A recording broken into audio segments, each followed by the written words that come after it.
बिस्मिल्लाहिर्रहमानिर्रहीम इय्याका नअबुदु व इय्याका नस्तईन।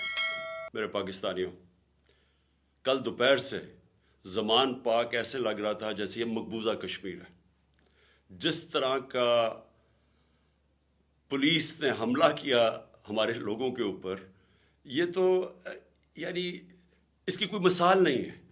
यानी क्या वजह है कि थोड़े से लोगों के ऊपर इस तरह का हमला किया और नुकसान पहुंचाया। Water cannons, tear gas, shelling या घर के अंदर की, या बेचारे मुलाजिम थे, औरतें थी। तो इसका कोई समझ नहीं आई कि जब मेरी बेल 18 तक थी और मैंने सिर्फ वो जो जिसके ऊपर उन्होंने वारंट निकाले हैं, इनको पता था कि मैं क्यों नहीं वो F8 कचहरी इस्लामाबाद में जा रहा, क्योंकि वहाँ 2 दफ़ा दहशतगर्दी के हमले हुए हैं और वहाँ वकला भी और जज भी शहीद हुए हैं। तो मैंने वहाँ सिक्योरिटी की वजह से, और उनको पता है कि मैंने तो सिक्योरिटी की वजह से मैं नहीं अपेयर हुआ। अब फिर से तैयारी कर रहे हैं, भारी कंटिंजेंट पुलिस की तैयार हो रही है, रेंजर्स तैयार हो रहे हैं, फिर जिस तरह ज़मान पाक को फतह करने आना है।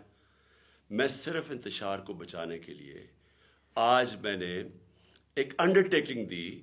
इश्तियाक खान जो कि लाहौर हाई कोर्ट के प्रेसिडेंट हैं, उन्होंने श्योरिटी बॉन्ड दिया, जाके कोशिश की DIG को देने के लिए जो मुझे अरेस्ट करने आ रहा था। वो उन्होंने पब्लिक स्टेटमेंट भी दी कि वो DIG जान के नहीं मिला।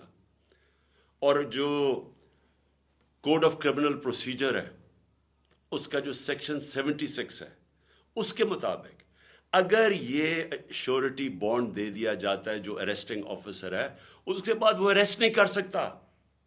और मैंने क्या श्योरिटी बॉन्ड दिया कि मैं 18 को जो मैंने पहले से भी कहा हुआ था, 18 को मैं अदालत में पेश होऊंगा। इसके बाद अब इसका कोई जवाज नहीं है अरेस्ट करने का, लेकिन उसने जान के नहीं लिया। और वजह उसकी क्या? बदनीयती। क्या बदनीयती है? क्योंकि लंदन प्लान का हिस्सा है। लंदन प्लान में मुआहिदा साइन हुआ है कि इमरान खान को जेल में डालना है, तहरीक इंसाफ को गिराना है, और ये नवाज शरीफ के सारे केसेस खत्म करने। ये नवाज शरीफ को श्योरिटी दी गई है, ताकतवर आदमी को। ये लंदन प्लान का हिस्सा है मुझे जेल में डालने का। इससे कोई कानून का ताल्लुक नहीं है, ना इसमें मैंने कोई जुर्म किया है। सिर्फ और सिर्फ इसके पीछे बदनीयती है। मैं इसलिए अपनी आज सारी कौम को बता रहा हूं कि फिर से वो तैयार है, फिर से उन्होंने आना है, फिर से हमारे लोगों के ऊपर टेयर गैसिंग और ये सब कुछ करेंगे। लेकिन पता होना चाहिए कि इनके पास अब कोई जवाब नहीं है। शुक्रिया। घर के अंदर, यानी मेरे घर के अंदर ये वो शेल्स हैं।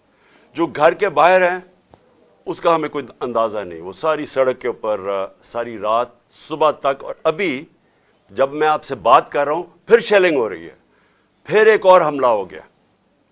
तो मैं अपनी कौम के सामने एक सवाल रखना चाहता हूं कि ये कौन सा मैंने इतना बड़ा जुर्म किया था कि मेरे घर के ऊपर हमला, कभी किसी पॉलिटिकल लीडर के घर के ऊपर इस तरह शेलिंग नहीं हुई। और वहाँ औरतें थीं, हमारे नौजवान थे, उनके ऊपर जिस तरह अटैक किया गया, इसकी कोई तो क्या वजह थी? मेरा जुर्म क्या था?